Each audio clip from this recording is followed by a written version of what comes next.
D'accord, Antia. Pour ceux qui ne connaissent pas Wesdom, peut-être pourriez-vous nous faire une petite introduction, nous parler de la capitalisation boursière, de la taille du portefeuille et d'autres informations.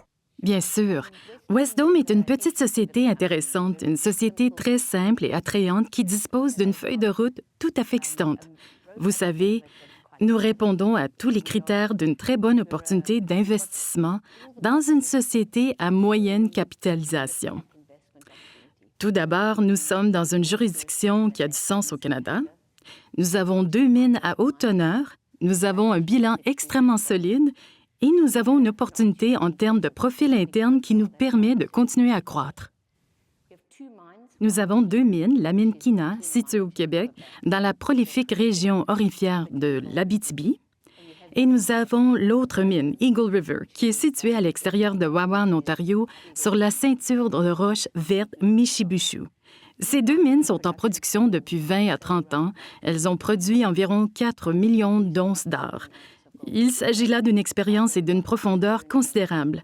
La société vaut environ 2,5 milliards de dollars à ce stade, avec un potentiel de croissance important et une équipe qui sait comment la faire croître.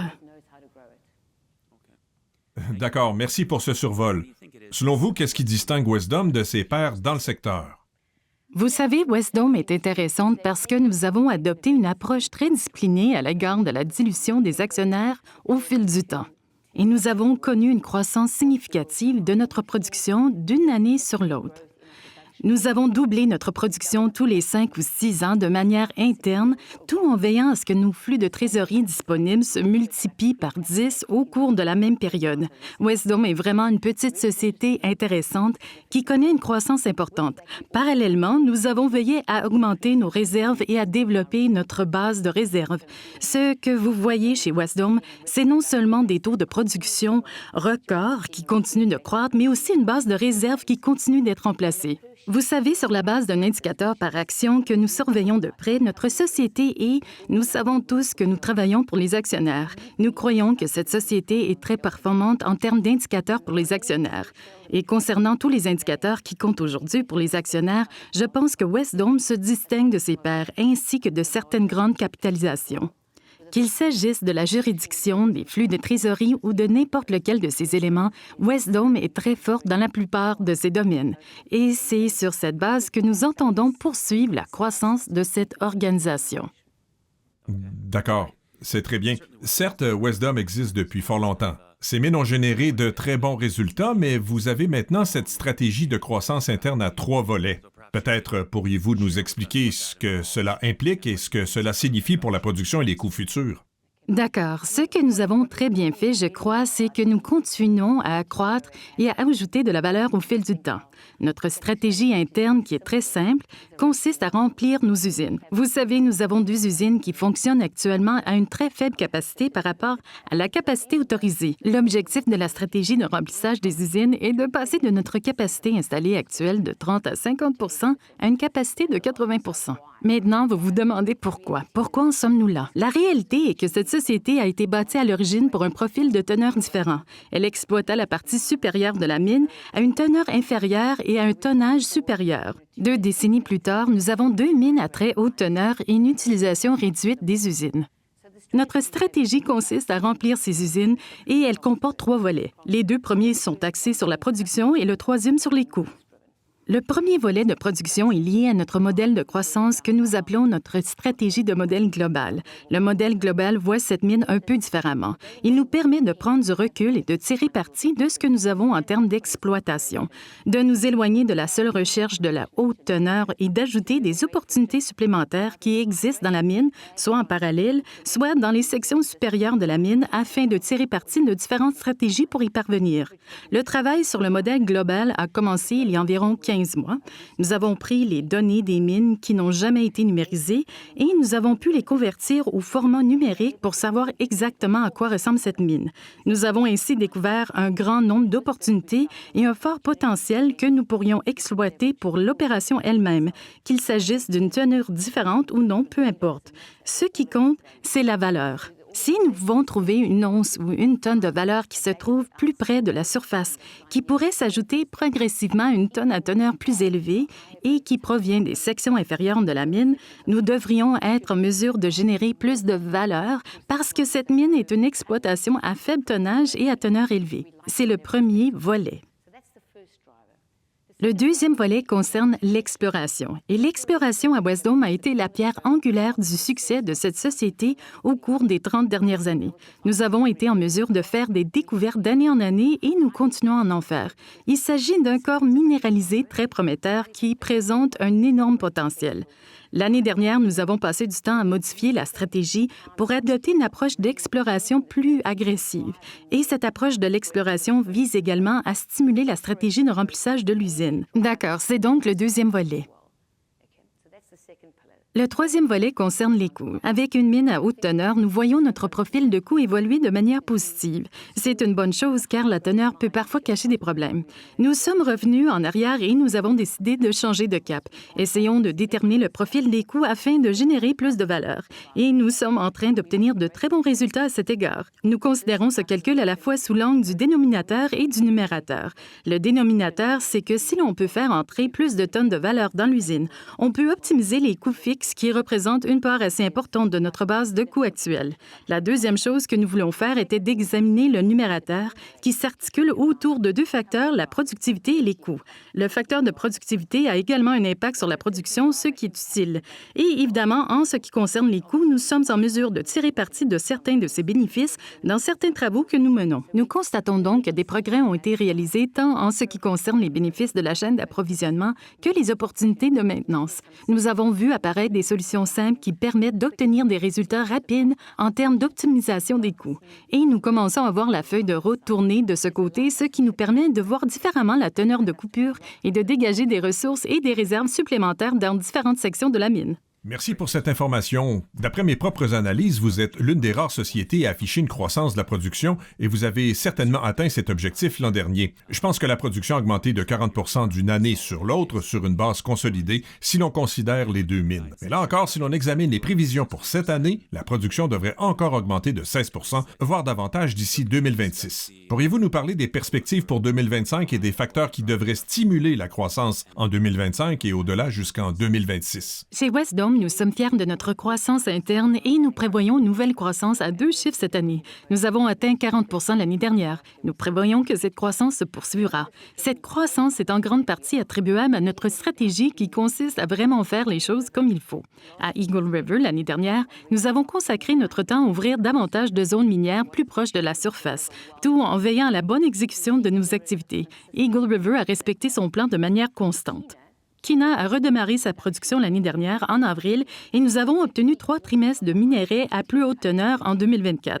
Cette année, vous verrez 4 trimestres de minerais à plus haute teneur, plus le début de la stratégie de remplissage de l'usine à Kina. Cela s'ajoute à la ressource de Presqu'île qui apporte environ 10 000 onces supplémentaires. Ce sont donc les deux principaux moteurs de la production, mais le facteur coût est également important.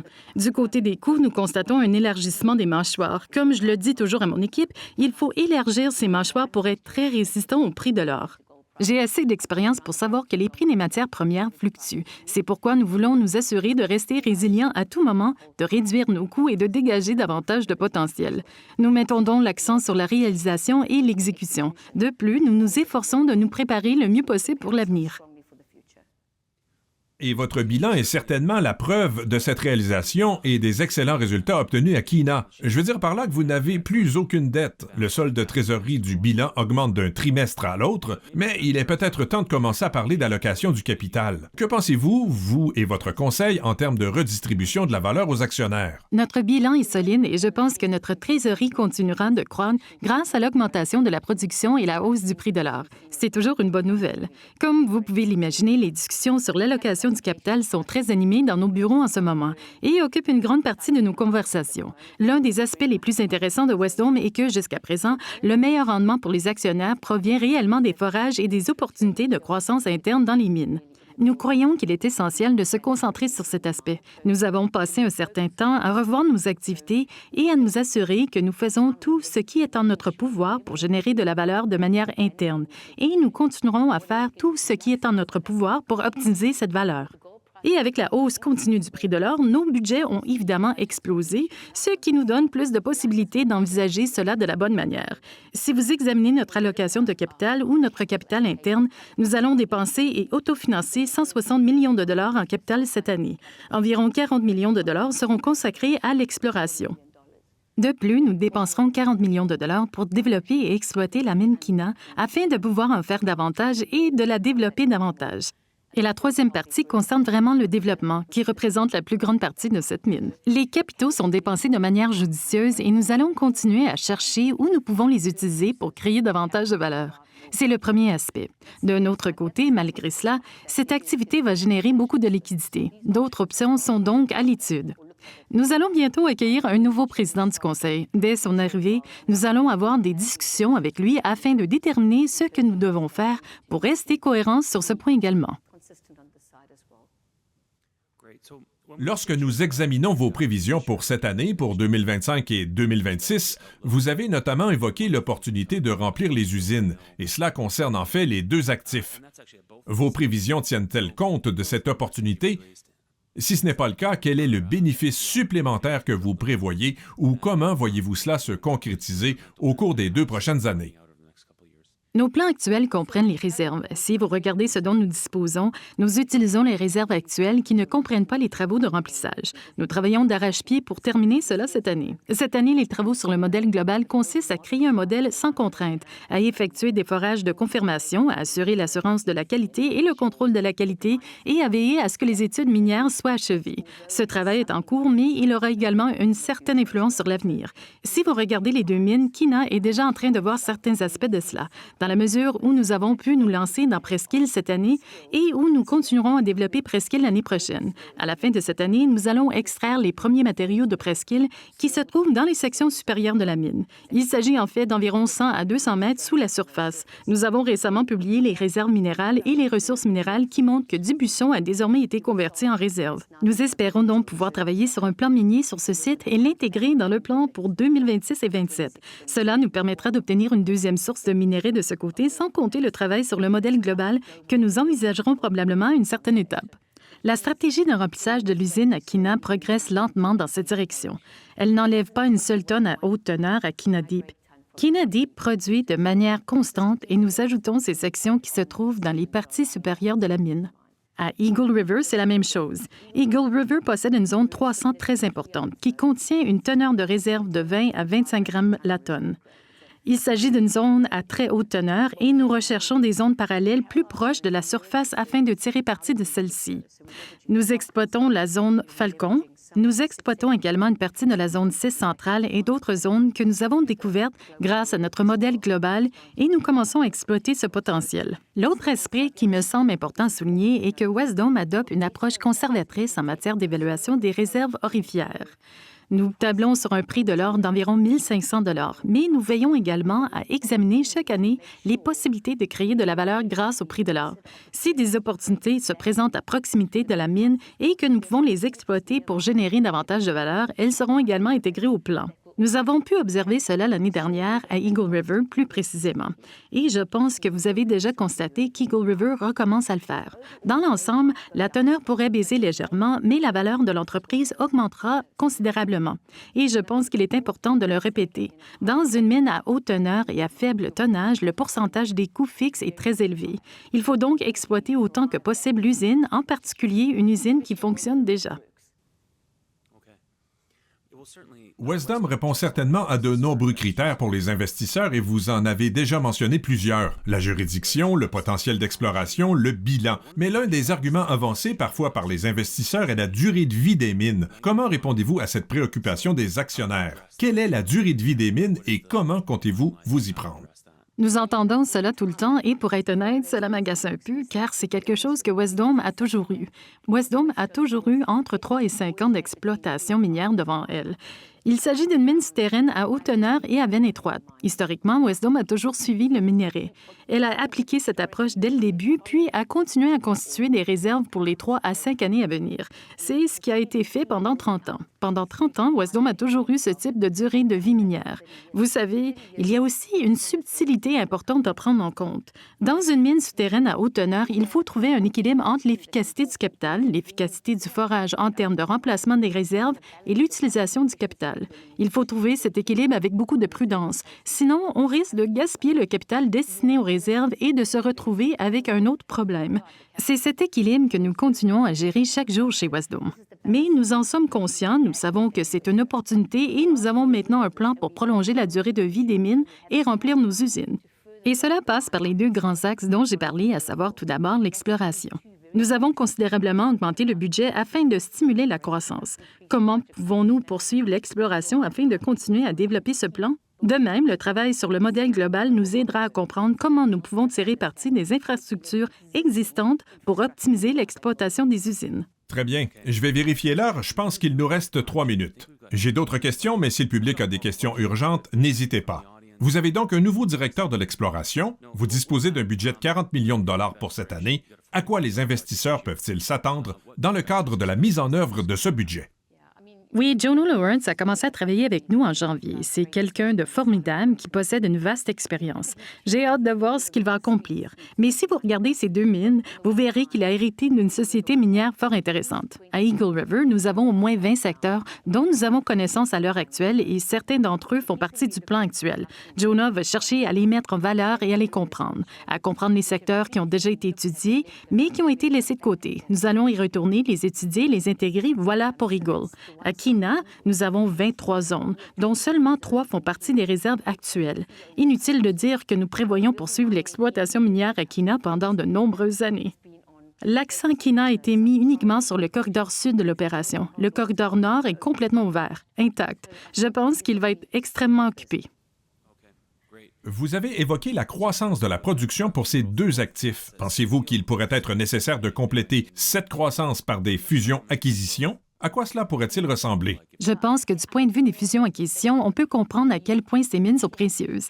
Quand je regarde ces mines, je me dis sans cesse que tout ce que nous faisons doit être profitable pour nos actionnaires. Tout ce que nous faisons doit apporter une valeur ajoutée. C'est assez difficile quand on possède des mines vraiment précieuses de trouver quelque chose qui apporte simplement une valeur ajoutée de cette manière. Sommes-nous ouverts aux fusions-acquisitions? Absolument. Nous continuons à étudier cette possibilité. Nous restons très prudents, mais cela doit répondre à des critères qui génèrent de la valeur pour les actionnaires. Je n'ai pas besoin de croître pour croître. J'ai besoin de croître pour apporter une valeur ajoutée aux actionnaires.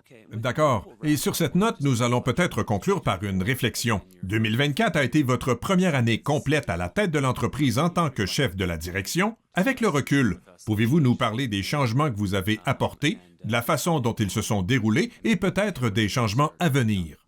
Oui, je pense que le premier changement que j'ai apporté a été de recentrer l'activité sur la valeur. Nous étions une mine à haute teneur qui continuait à produire des onces et je voulais que la société comprenne que tout ce que l'on fait doit ajouter de la valeur. Il fallait concilier cet objectif avec une gestion optimale des risques. Comment comprenons-nous les risques dans cette société? Comment pouvons-nous nous assurer que nous faisons toujours les choses correctement? Je répète sans cesse à mon équipe que nous sommes les gardiens du corps minéralisé pour nos actionnaires. Quoi que nous fassions, nous devons protéger le corps minéralisé du mieux possible et l'extraire de la meilleure façon possible. L'ESG a fait l'objet d'une attention particulière, tout comme mon projet favori qui concerne la sécurité. Nous avons notamment veillé à ce que toutes les équipes s'alignent sur ces valeurs et à ce qu'elles fonctionnent vraiment bien. Cela fait partie des choses que nous avons réalisées. Et vous m'avez bien sûr entendu parler de l'exploration qui a été complètement repensée pour être plus agressive. Si nous regardons vers l'avenir, Wesdome voit beaucoup plus clairement qu'auparavant qu'elle doit se concentrer davantage sur le long terme. Nous avons désormais une très bonne vision de ce que nous devons faire aujourd'hui et de ce que nous devons faire à moyen et à long terme. Je pense que l'équipe est parfaitement alignée sur ce qu'elle doit accomplir et sur les délais à respecter. Le court terme est important pour atteindre les prévisions, mais c'est le long terme qui va générer de la valeur et une croissance réelle. Nous avons une vision plus claire au sein de cette équipe et je pense que l'équipe est parfaitement alignée sur ce que nous devons faire. Mais depuis que je suis ici, je pense que cela n'a pas changé. Je suis arrivée chez Wesdome et j'ai beaucoup travaillé avant de prendre mes fonctions afin de comprendre cette société. J'étais enthousiaste à l'époque et lorsque je suis entrée dans l'organisation, j'ai vu de nombreuses opportunités. La vision n'a vraiment pas changé. La seule chose qui a changé, c'est que c'est beaucoup beaucoup mieux que je ne le pensais. Cette société a tellement plus à offrir que je ne l'aurais imaginé. Et il s'agit maintenant de continuer à faire ce qu'il faut pour la mener dans la bonne direction. L'avenir est prometteur, croyez-moi. D'accord, et le cours de l'action a certainement beaucoup augmenté depuis que vous avez rejoint l'entreprise. Merci beaucoup, Antia,